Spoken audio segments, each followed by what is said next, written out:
మన ఫ్యామిలీ అందరికీ హాయ్ అండి. ఎప్పుడూ చేయలేదు నేనైతే కోడిగుడ్డు బంగాళదుంప పులుసు, కానీ మొన్న చేశాను. మీకు చూపిద్దాం అనుకున్నాను, టైం కుదరలే. ఈరోజు చూపిస్తున్నాను. బంగాళదుంప కోడిగుడ్డు పులుసు ఎలా చేశానంటే, స్టవ్ వెలిగించి కళాయి పెట్టి ఆయిల్ వేసి, ఆయిల్ వేడెక్కిన తర్వాత ఎండుమిర్చి, పచ్చిమిర్చి, జీలకర్ర, ఉల్లి ముక్కలు సన్నగా తరిగిపెట్టిన ఉల్లి ముక్కలు వేసి ఉప్పేసి తిప్పి మూత పెట్టాను. ఉల్లి ముక్కలు మంచిగా మగ్గిన తర్వాత చెక్కు తీసి పెట్టుకున్న బంగాళదుంప ముక్కలు వేసి ఇలా మూత పెట్టేశాను.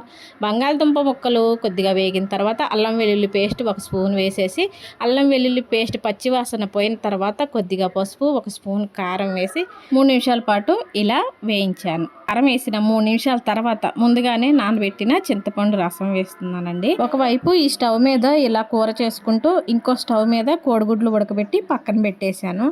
ఇక చింతపండు రసం వేసాను కదా, ఈ చింతపండు రసం వేసిన తర్వాత ఈ కూరలోకి ఉడకబెట్టిన కోడిగుడ్లు కూడా వేసేస్తున్నానండి, పెంకు తీసేసి. ఇంతకు ముందు అయితే నేను ఎప్పుడూ చేయలేదు, ఫస్ట్ టైం చేస్తున్నాను ఇలా బంగాళదుంప కోడిగుడ్డు. తోటలోకి ఆ రోజు క్యారేజీ కట్టవలసి వచ్చి కూరగాయలు ఏమీ లేక ఇలా చేశాను. ఎలా ఉంటుందో అనుకున్నా కానీ చాలా బాగుంటుంది.